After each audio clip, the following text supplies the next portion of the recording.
Oke, Kala Squad, setelah kita melakukan penelusuran, ada beberapa kendala teknis di lapangan yang walaupun ini masih baru buat kita, tapi ini menjadi suatu evaluasi yang besar. Terutama nantinya akan dijelaskan oleh kameramen kita, Kang Kiki ya. Buat saya pribadi, ini cukup membingungkan, karena memang nanti akan dijelaskan langsung oleh Kang Kiki ya, selaku yang megang beberapa device tim dari Sandekala. Cuman memang dari awal kita berangkat sampai kita akhiri pertemuan di tempat tersebut, banyak sekali kejanggalan-kejanggalan yang menurut saya itu gak bisa dijelaskan oleh logika. Mulai dari temperatur suhu yang gak normal, kemudian banyak sekali orb ya, kita akan tampilkan beberapa foto yang setelah Kang Kiki ambil, itu apa ya istilahnya, residunya itu dari perkumpulan energinya sangat kuat.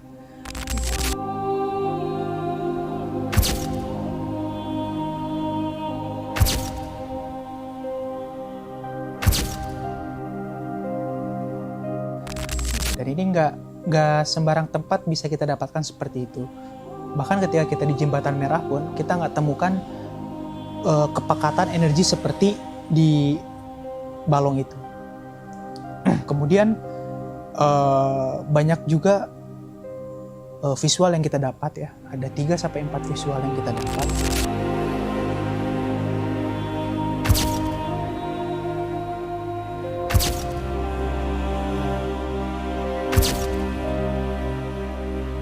Yang mana itu sangat jelas bagi saya bahwasannya penunggu dari balon tersebut ya, dari tempat tersebut, pemancingan terbengkalai tersebut itu memiliki intensitas energi yang sangat kuat gitu.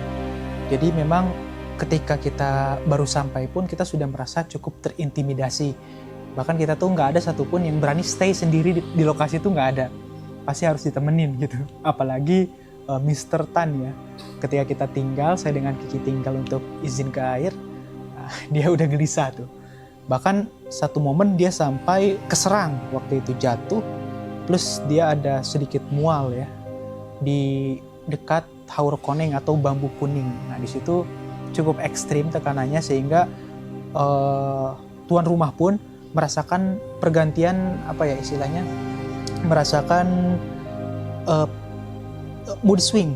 Tiba-tiba energi sekitar situ berubah daripada suasana hatinya. Tiba-tiba kalau dia sesuai dengan testimoninya ya, keterangan dari dia, kalau misalkan nggak ditahan, andai nggak ditahan, mungkin waktu itu akan terjadi semacam gesekan energi yang membuat dia kehilangan kesadaran. Tapi alhamdulillah untungnya dia cukup bisa kontrol dan alhasil kita bisa kembali pulang dengan aman dan selamat. Cuman itu aja sih minusnya, ada gangguan dari sound system. Juga kita jadi kurang fit jatuhnya ya. Banyak karena terlalu banyak bentrokan energi, alhasil mempengaruhi fokus kita, daya tahan tubuh kita karena temperatur yang berubah ekstrim. Dan juga alhasil itu menjadi evaluasi besar juga buat kita. Nah, untuk tim Kala Squad, ini penjelasan yang sangat detail, terutama dari Kang Kiki. Jadi kan emang dari awal tuh kita udah proper. Semenjak kita tiba di base camp atau di base pertama itu, awal-awal kita melakukan cek di berbagai media, terutama di kamera. Saya sendiri saja sudah mencoba melakukan perekaman walaupun hanya beberapa saat untuk mengecek apakah semuanya sudah berjalan dengan baik. Dan di awal itu masih sangat aman, tidak ada kendala sama sekali. Sampai kita pun mewawancarai warga sekitar. Dan saat kita mewawancari warga sekitar di tempat kita berkumpul, semuanya aman, tidak ada kendala. Itu yang sudah saya setting semuanya, saya coba dengarkan lagi semua rekamannya, aman, tidak ada kendala.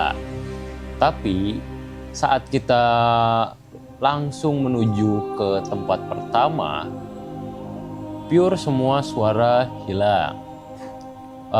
Mungkin dari suara mic wireless sama suara dari kamera itu tidak terdengar sama sekali. Saya juga sudah sempat bertanya kepada beberapa teman saya, semisalnya mic kamera kita mati, bukan mic kamera ya, mic wireless kita mati, itu akan otomatis berganti ke mic kamera. Tapi yang saya coba lihat lagi rekamannya, semuanya benar-benar mati. Tidak ada satupun suara yang masuk, mau itu suara luar ataupun suara para tim. Tidak ada yang masuk sama sekali. Benar-benar suaranya hilang. Kalau yang saya rasain cuma satu, itu saat kita datang di base pertama, di tempat kita menyimpan barang. Emang itu pertama kan kita datang tuh emang posisinya saat hujan gerimis ya. Dan itu pun areanya terbuka benar-benar area terbuka. Aura outdoor. Di luar ruangan, pastinya kalau secara logika bakalan dingin. Cuman entah kenapa pas di situ hampir bukan saya saja merasakan bahwa punggung kita itu panas. Cuman nggak tahu ya, kalau mungkin ada orang-orang yang sebagian mungkin berpikir itu bisa aja kalau di indoor itu ada di mana titik kumpulnya pusat panas gitu. Jadi dia tidak menyebar. Cuman kita nggak tahu ya kalau area yang kepanasan cuma daerah punggung saja, tidak ada yang lain. Kalau dari saya mah ada yang berpikiran mungkin ada kelalaian saya juga sebagai kameramen atau nggak ada perubahan settingan yang terjadi, saya juga tidak tahu dikarenakan emang dari awal settingan tidak ada yang berubah gitu. Settingan masih pure dari awal kita record sama warga sekitar, itu tidak ada yang berubah. Cuman bagi kalian jika ingin ada yang disampaikan, sampaikan saja di kolom komentar.